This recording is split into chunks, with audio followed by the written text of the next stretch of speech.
Hello, fellow Movie Crusaders, and welcome to another episode of Sean's Movie Crusades. My name is Sean Wasserkrug, and today we're going to be reviewing the latest Netflix film, The Old Guard. Now, this movie, very intriguing trailer. I mean, we have a group of four kind of soldiers led by Charlize Theron, and they all have a very unique ability. Some people might say it's Wolverine-esque, where they're basically immortal to a sense, where if they get shot full of lead, they regenerate and they come back to life very, very quickly. So because of this, they're kind of like these ghosts that have lived out through the history of the world because they haven't been able to die.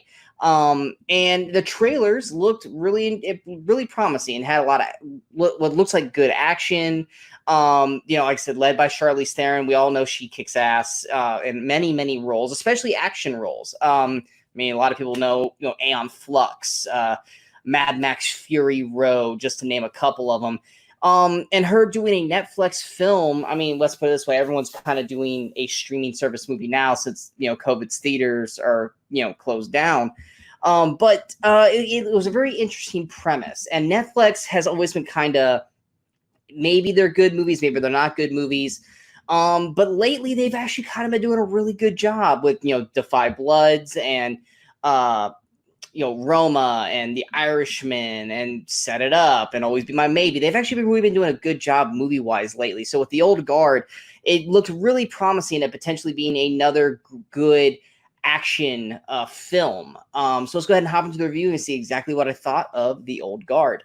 So The Old Guard, the actual premise, outside of what I've already told you, is a covert team of immortal mercenaries are suddenly exposed and must now fight to keep their secret identity just as a new member is discovered. But yeah, so I'm excited. The main cast led, you got Charlize Theron, she plays Andy. You got Kiki Lane, she's the new discovered immortal. She plays Niall. You got Mathis Schoenaerts. I know I said that name wrong. He plays Booker. You got Marwan Kenzari, who plays Joe. Many people will know him from last year's Aladdin. He played Jafar.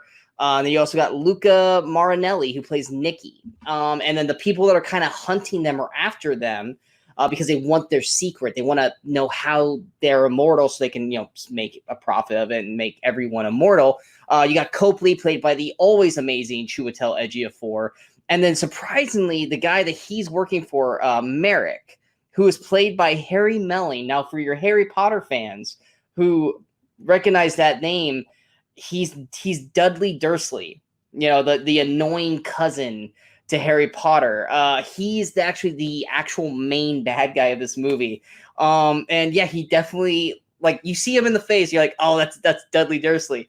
But yeah, he's definitely lost all that baby weight. I mean, I've only seen him in one movie outside of the Harry Potter films, and that was the Ballad of Buster Scruggs, which even in that, his arms and legs were cut off. So this is the first we've actually seen him move around since the Harry Potter franchise. So it was awesome seeing him in an actual movie, and let alone be the main kind of villain in a sense. So it was actually really cool seeing him.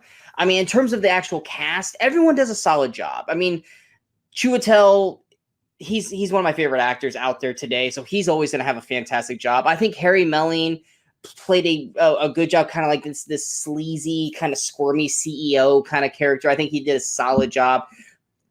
Could he have done a little bit of a better acting performance? Yes, but he was passable for what he needed to be in the movie. Charlize Theron obviously does a great job as Andy. Andy is obviously the oldest of the Old Guard or immortals, whatever you want to call them. So she's got a lot of baggage carrying through her, and she's kind of like almost like Logan or Wolverine in Logan. She's been through so much, she's kind of just over everything. She's just kind of on autopilot now, and she's more haunted by her past than she is looking towards her future.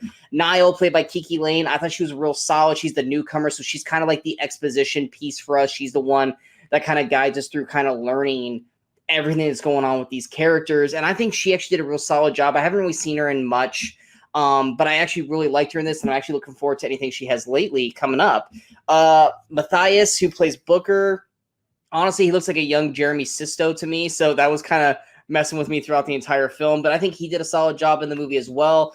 Marwan Kenzari as Joe and Luca Marinelli as Nikki. I thought they both worked well together because they're usually kind of inseparable in the movie. They're always together, and I think they were a nice, funny, and because they're a romantic couple in this, they're kind of a funny, nice rom-com kind of couple who kick ass. And it's also nice to see Marwan in something else besides him just being Jafar. It's nice to see him in something where he's not basically being sexy Jafar, which is what people called him in last year's Aladdin. So cast-wise, it was actually really solid for the most part.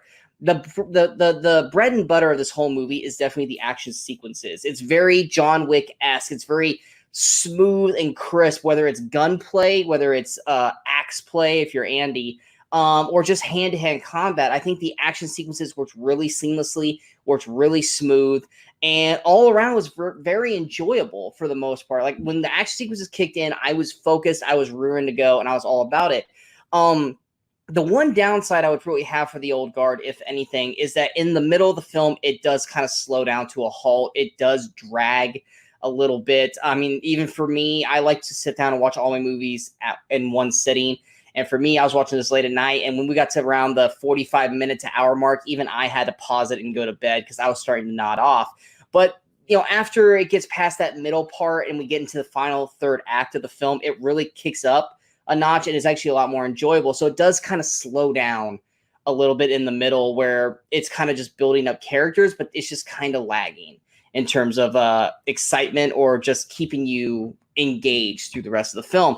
Plus, there's a lot of backstory because this is a comic book franchise. So, I mean, this is a comic book that they're doing. I hope that they make sequels to this because I'm really, by the end of the movie, I'm incredibly intrigued where the journey of these characters are going and certain things that like were dropped throughout the film that we didn't get answered looks like they're going to be leading to potential future sequels. So I hope Charlize Theron and everyone else come back for more because I really do want to see more out of these characters and their stories. But there's a lot of story of like their past that kind of keeps getting mentioned up in conversation, but isn't always gone back to. And I was really, really intrigued and interested in going a little bit deeper in that. Now, at the end of the movie, we kind of get that, but I kind of wish it would have been kind of more fleshed out throughout the entire film itself. But I mean, overall, based on what's out right now, I think Old Guard, if you're looking for a good action flick, something along like Extraction kind of action, I think you can't go wrong with the Old Guard. Like I said, the performances are solid. The action sequences are great. The story could have been a little better, could have been delved into a little bit more. But from what we get, I liked what we got. And I actually look forward to a potential sequel if we get one. I really hope we do because there is mid-credit scenes in this to kind of set the staple points for future films. So I definitely recommend this. I think you guys will have a lot of fun with it. Going to my actual score, I'm going to give the Old Guard a 7.8 out of 10. It was a good first attempt for this group. I cannot wait to see what they do more if they decide to do more. And I hope we do because I really like these characters and I want more of them. I hope you guys enjoyed this review. If you guys did, go ahead and hit that like button. If you guys feel like this review is worth sharing, go ahead and hit that share button. But most importantly, don't forget to hit the subscribe button to the channel so you guys stay up to date with all the latest videos that pop up on Sean's Movie Crusades. And of course, don't forget to follow us on all the social media outlets you see below. Coming up next, like I said, we're kind of in that weird period. You know, there are movies that are out that I might not want to really look into, and then there are some that I'm waiting for to come out. But there are two movies right now in particular that are on my radar that I'm probably going to try to watch here shortly. And if I do, I will have reviews for you. And that is the horror film called Relic. I've heard good things from that. And then also the war movie, The Outpost. I've heard good things on that. So I might check those two out. And if I do, be ready to look out for those reviews, pop it up on the channel. But until next time, in case I don't see you, good morning, good afternoon, and good night, Movie Crusaders.